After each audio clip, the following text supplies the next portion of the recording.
Well, welcome back to the Real Estate and More Show. Thank you for listening this morning. Today I have a good friend who's very knowledgeable in the field of big data. Most recently, Director of Data Engineering for a multinational, well-known corporation. I've known this individual for probably 3-4 decades, and he's come in today to share with us an overview of what he has learned about his incredible venture of big data. Big deal. Welcome to the show, Mr. Shelby Thornton. Well, thank you, Michael. It's a pleasure to be here. I think there's a lot we can go through with big data. It starts out with small data and works its way up. It sure does. For all the years I've known you, you've been involved in the field of technology. I believe you have pretty much focused on databases from day one. Please give our listeners an overview of your background with engineering of relational database products, and then we'll get into the big data. Okay, well, right out of college, I went to a technology startup that was producing, relational database products. And so I was an engineer there, so I was developing the internals. And in fact, one of the things that I was responsible for there was creating a test system that was the first relational database ever to exceed 100 transactions per second on a TPC benchmark. Basically, it's a financial industry benchmark. Yeah. Now, you get thousands of transactions per second. But back then, 100 was a big deal. A big deal. I'd imagine 100 transactions per second is pretty fast. It was then. It is now. It's kind of a snail's pace. I understand. Well, what kind of databases have you worked on from day one, Mr. Thornton? Well, basically, I've been a relational database guy. And relational databases have actually grown into big data. So I'm sure everybody in your audience has heard of Oracle. Oracle started with relational databases. It's still their bread and butter, but now they moved into HR systems. They've bought a lot of different companies to become a huge corporation. But their bread and butter, their base, is relational databases. What do you mean when you say relational database? What do you mean by that? It's a way of laying out data, and that is if you have records that have, I don't know, let's say it's an employee department and accounting. You could have one record that has all that in there, but then you'd have a lot of duplication of data if you had 100 employees in the same department.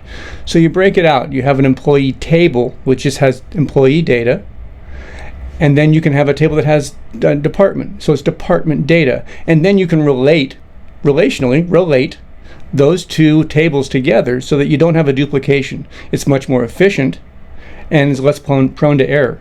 Wow, pretty interesting.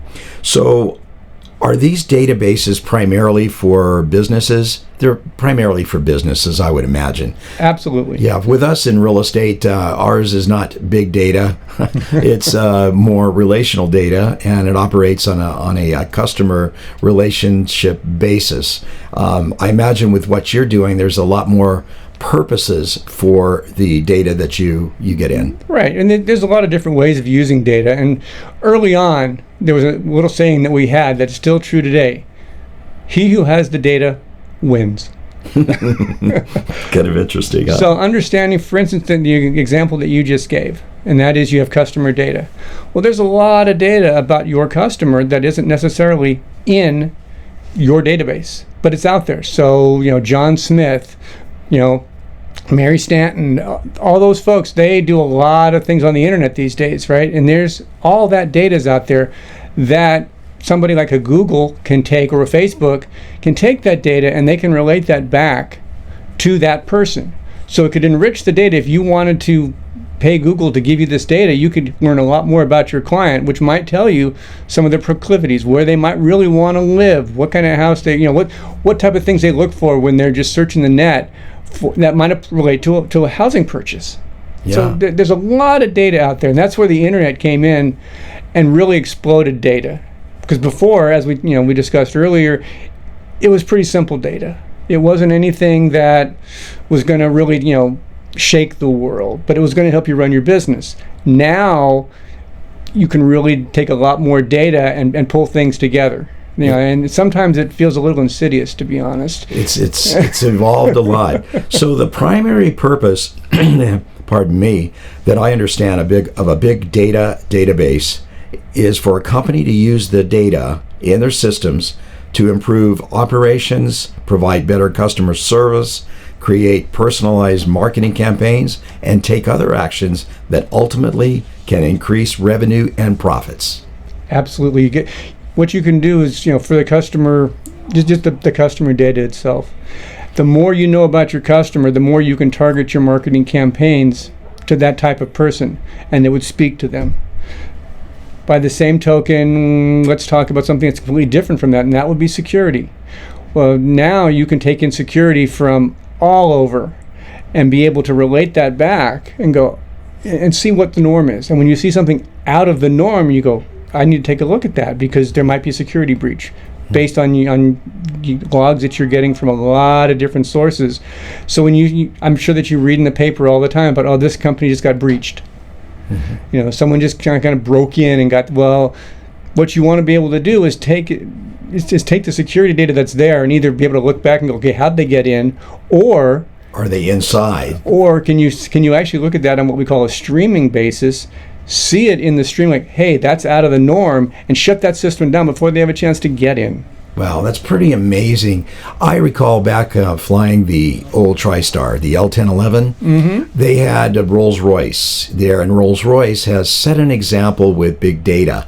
They started moving the data of 100 parameters into the flight data recorder so they could pull it at the end of the flight and determine how well or if there's any issues and deficiency with those engines. Nowadays, I understand that using the cloud-based solutions that they're able to take it in an ongoing basis and not just wait until the flight is over.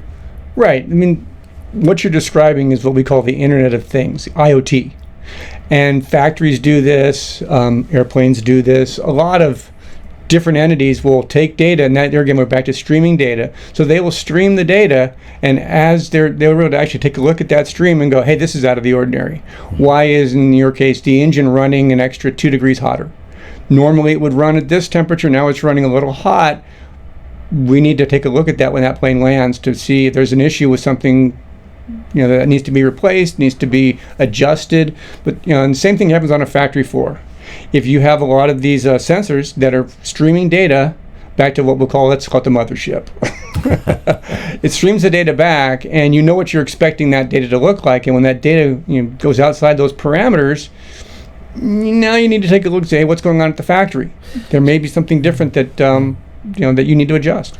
Well, I noticed that nowadays with the streaming on the Boeing airplanes, they can stream that data right directly to the operational control center while the aircraft is in flight. Sure. And they also have been able to increase the number of parameters of measurement on those engines considerably from like 100 potential to as much as 500 or 1,000 parameters, so to speak. So it has helped to improve efficiencies in a lot of ways. And as the databases have evolved from just a standard relational database to big data, I imagine that it's provided a lot of help to companies utilizing this type of database. Well, the IoT type of data you're discussing is twofold. One, it's streams, but it also, and they can read the stream, so they can decide something's going on at this very moment. They can also take that data and they will store it in a big data platform, which is still a relational platform for the most part. They can store that, and then they can take that, they can aggregate that data or summarize it and be able to look and see what the averages are and what is trending. And so that's where the big data comes in from the storage so that you can actually go back and do data analytics on it or data analysis and be able to go, yeah, these things are trending this way, or now they're trending down. Why is it, where did that trend come from? And you can dig into that because now you have the data. Folks, on our show today, we have Mr. Shelby Thornton. He most recently was director of data engineering for a very large company, a household name. Now he is a consultant. He likes to focus in the security end of big data, using what can be a big advantage to our company, trying to protect what they have in the way of assets. He'll be able to be reached through us if you wish, and the number here is at the end of our show. And what is basically big data, Shelby? What is it? Well, when the internet came along and really started to explode, you all of a sudden your data streams really exploded as well. And you've got 3 types of data. There's one that's that's most prevalent is structured data. And when I say structured, I mean it's going to be in such a way that it's tagged. So you can say like name, and you put a name tag on it, you get a name. Address tag, you get an address. But you tag all of those data pieces within that object.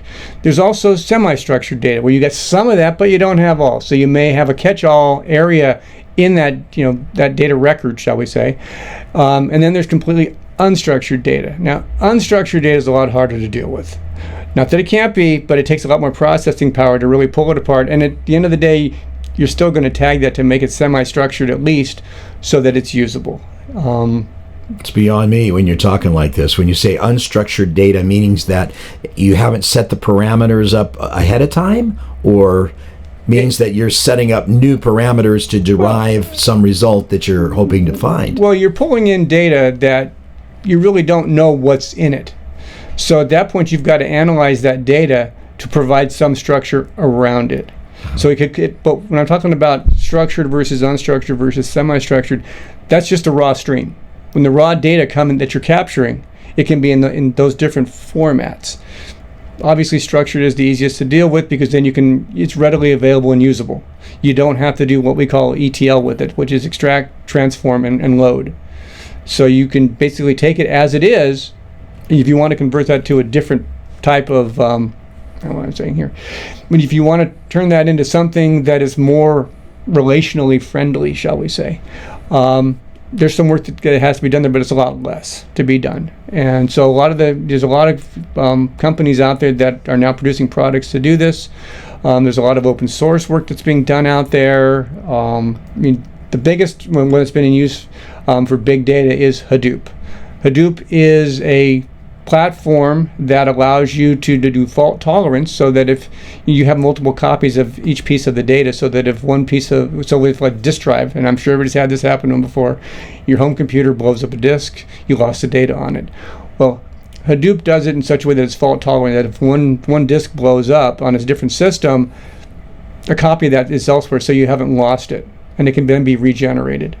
But it's designed for just huge data sets, not the stuff that we were used to doing with just a financial record, for instance. And these data sets, I'm sorry? Are most of the cloud-based databases that way, to where something goes up into the cloud, that it has a separate redundancy to it in case that when it is that set of data is lost? It has to be done by the person or the company that is using the cloud, whether it's within AWS, whether it's Azure by Microsoft, whether it's Google Cloud Platform. You really have to set it up yourself. They provide the facilities for you, but you need to really do it yourself as part of setting up your systems and design. Wow, lot to know, right? Yeah. Didn't it used to start out with the 3 V's, meaning big data is a greater variety, increasing volumes, more velocity, and then it added to that recently. I guess there was a couple more V's that it added to. Well, velocity is just, it's really more about data size, right? Velocity means you're getting a lot of data, and you have to have a big enough pipe that you can take that in without losing it.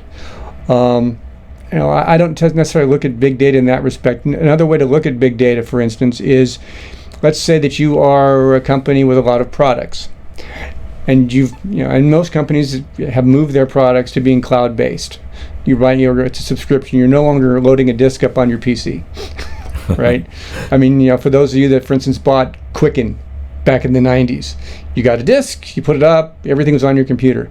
Now, if you're going to buy that product or a lot of other offerings that are out there, you basically get a subscription. You have on your web browser, it brings up the interface for it, right?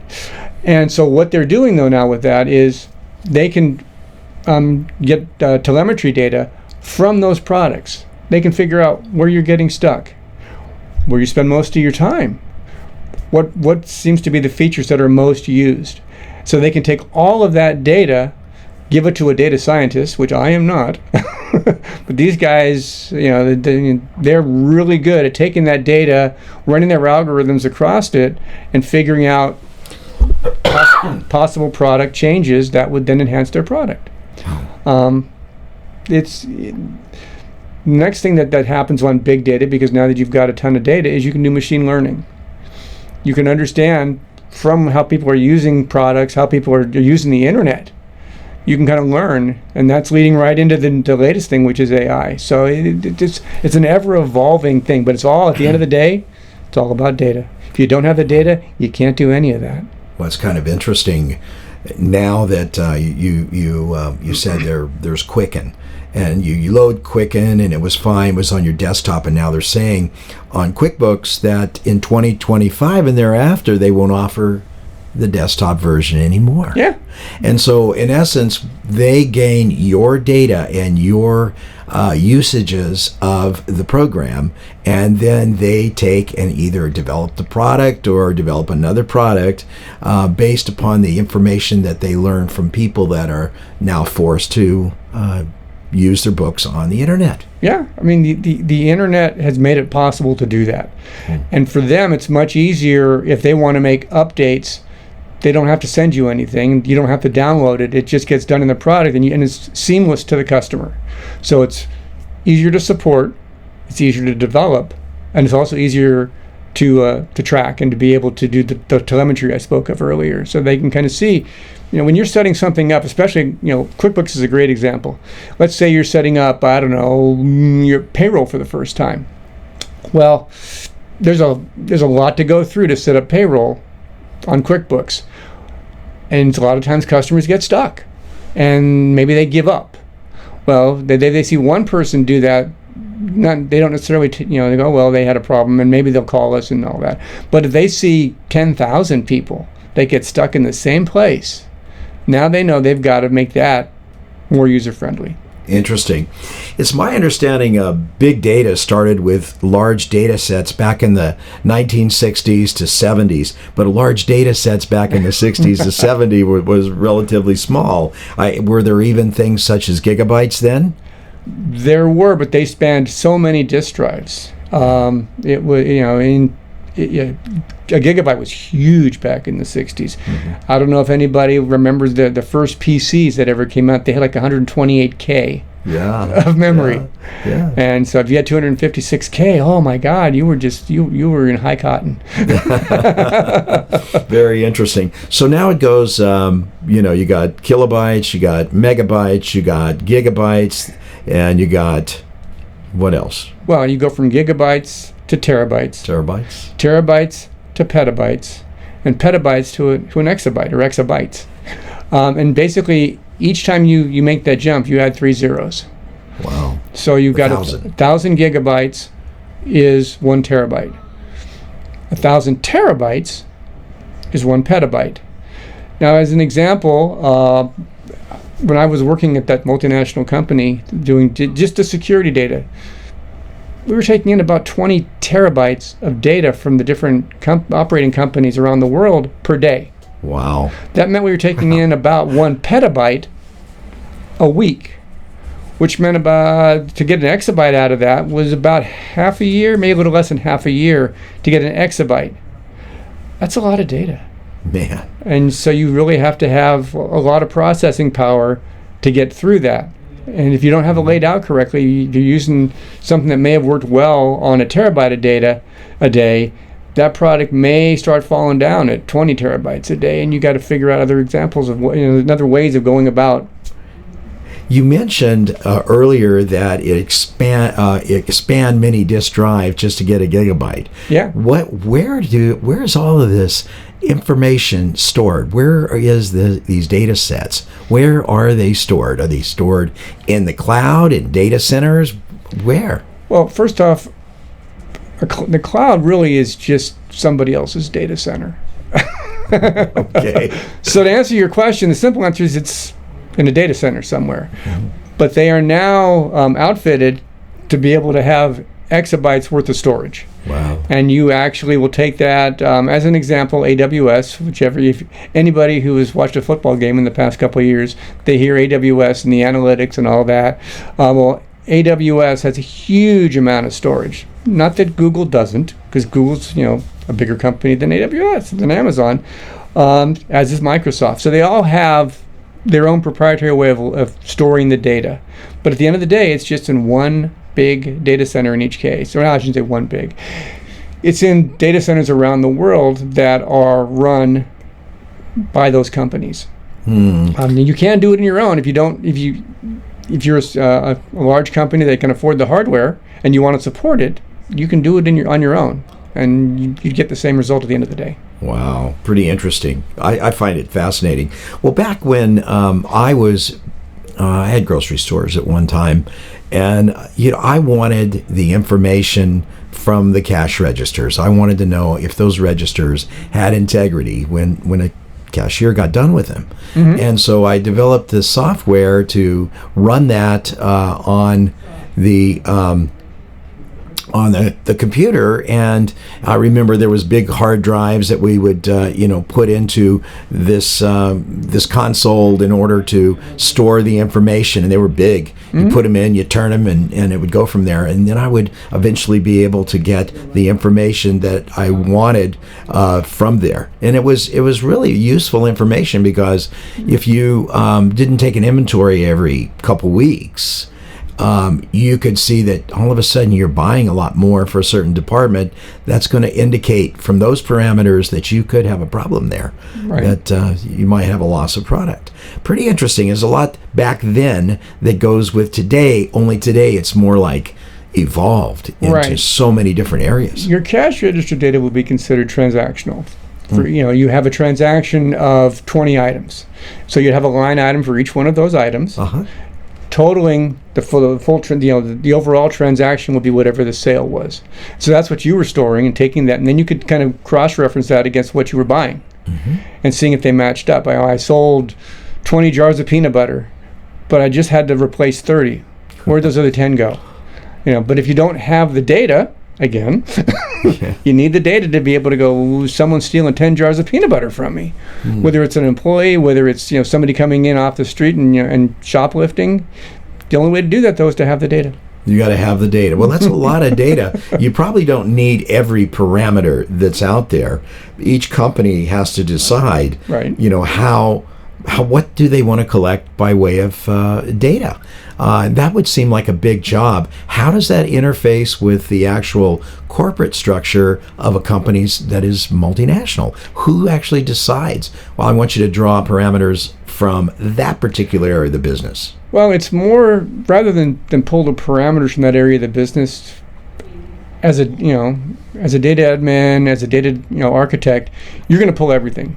And what you're going to do is then you're going to work with the upper management to decide what parts of that data are most important. You don't drop it because you may want it later on, but you're going to decide I need to focus on A, B, C, and D. E, F, and G are going to still be stored, but they may not be used, or they may be used later when we're doing our what we call a drill down. We want to look into the data as we go deeper and see what other attributes may be useful in analyzing that data. Wow. I know recently, I don't know how many years ago, that IBM bought the weather company. And when they bought the weather company, they gathered information at the time from 100,000 weather monitoring devices and 2.2 billion data gathering points. And this system has become very effective because it provides airlines, for as an example, the ability to know what the weather's going to be when you get there. And should you already think about diverting, or should you just wait it out on the ground until that weather has passed? That's pretty useful information when you're burning, 3,000 gallons an hour, carrying 300 people. It's pretty important. No, again, that falls, in my eyes, that falls into the IoT, the Internet of Things. You're basically taking telemetry data of a different nature for weather. You're getting wind speeds, you're getting temperatures. The forecasting, I don't know. Forecasting, I think, is the hardest part of that business. And, I look at the people on the 10 o'clock or 12 o'clock news that are doing weather, and I want their job. It's the only job I know of where you can be wrong more than 50% of the time and still keep it. But actually now they're getting better, and I think it's probably because of the amount of parameters that has become available from the big data sets. It's available data, and being able to take that data, do the analytics on it, see the trending. You want to be able to trend that, for instance, this year, Anchorage had the most snow it's ever had in recorded history. It usually gets about 102 inches a year. It's already about 110, and it's, beginning of February. Wow, that's amazing. But they're tracking all that so they can actually, and then the temperatures, you get, it's amazing, the temperature tracking that can be done now because you have the data, and most of it's real time. You can bring it in and you can track it on a per millisecond basis. Not that that's that useful, but every second, every 10 seconds, you can kind of decide what your parameters are going to be every 5 minutes, every 10 minutes, and you kind of see, wow, it's getting cold real quick, or no, it's being pretty steady state. So back to your point about being able to fly in and feel comfortable that the weather is going to be amenable to you actually landing. It's a very, very good benefit. So I think we could say that any company that utilizes and implements big data is going to advantage themselves through efficiency, through a lot of various areas. Any of you folks out there that you're hearing here in Silicon Valley, as well as all around the Bay Area, you need somebody to come in, take a look in your company, or you really want some guy, you can tell already this man has it together. Shelby Thornton, he used to be director of data engineering for a multinational corporation. And to end this session, what do you have to say, Mr. Shelby? What do I have to say?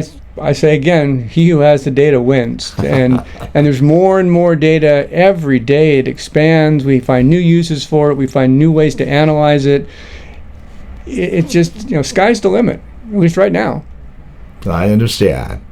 At various times in my life, I've been aware of massive database systems that can deal with enormous amounts of data. Many important benefits have been derived from these systems. Mr. Shelby Thornton is one of these exceptional people who have made big data his life's work. And what a task it must be. I don't want that job. Thank you for being on the show and for sharing, Shelby. Thanks for having me. I appreciate being here. You've been listening to the Real Estate and More Show. Incredible people like Shelby Thornton. Important topics like big data, big deal. And, of course, we talk about Bay Area real estate. Listen to archived Real Estate and More shows at michaelhatfieldhomes.com/radio. That's michaelhatfieldhomes.com/radio. The Real Estate and More show is now podcast on demand on Spotify, Amazon, Apple, iHeart, Pandora, and most major podcast platforms. I'm your host, Michael Hatfield. I do hope you tune in next Saturday morning and have a blessed week.